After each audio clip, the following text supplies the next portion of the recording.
Thank you very much. Well, reactive versus proactive. I mean, well, we do have the Eastern Partnership already for quite a number of years. And the Eastern Partnership was born out of a sense that we need to establish closer relations with all these countries. So I would say that that's a fairly proactive strategy. It's not just reactive. So of course, reactive as well, in the sense that after the 2020 war, we saw that there's a need for greater engagement. There was a desire for greater engagement between Armenia and Azerbaijan on both sides for the EU. In that sense, reactive, as was mentioned, as far as the 2008 war in Georgia was concerned. Of course, that was also reactive in the sense that we reacted to the war, but afterwards we have worked on again on the whole gamut and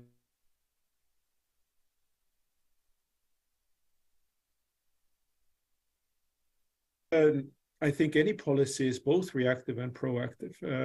You can always say that you should be a bit more proactive here or there, or maybe even a bit more reactive here or there. But I would certainly not agree that the EU's policies is either only reactive or only proactive. I think so. The Russians' efforts made in late 2020, early 2021, to establish a certain list of topics that needed to be addressed between Armenia and Azerbaijan. And as I have said to Russian interlocutors also, well, there's not that much out there to when they come around, when we have been accused of stealing the agenda. Well, I think the agenda is what it is, but I think in the Brussels meetings chaired or facilitated by President Michel, a lot of the individual items on the agenda, whether it is border commissions or whether it is the question of transport links, has been talked about and in greater detail, and certain elements have been agreed in these discussions.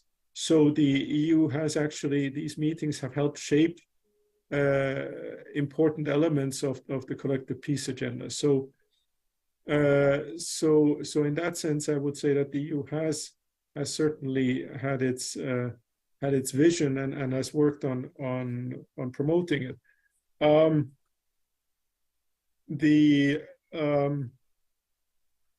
What kind of info that is from the Politico article, I suppose. Well,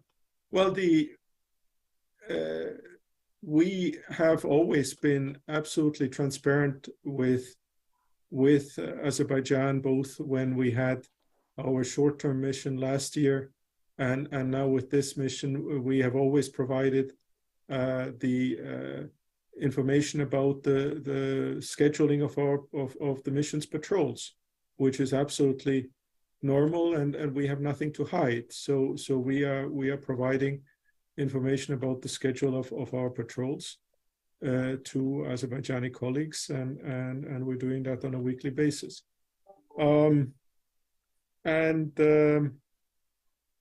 And so finally, regarding, again, coming back to transport connections, I think it is, first of all, amongst the leaders here in Brussels, there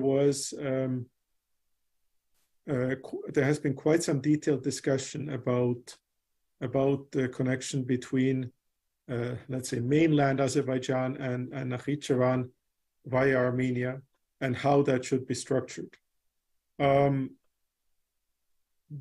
and we have reached certain common understandings. The implementation of this has rested with the working group of deputy prime ministers, where the Armenian and Azerbaijani deputy prime ministers have met with their Russian counterpart. And frankly, I think that here there can be some streamlining in terms of seeing how we can push this issue forward, because my sense is that there really isn't that much space between the positions, and with a bit more intensive work, it is possible to bridge differences and to reach an understanding of how to ensure these transport interconnections.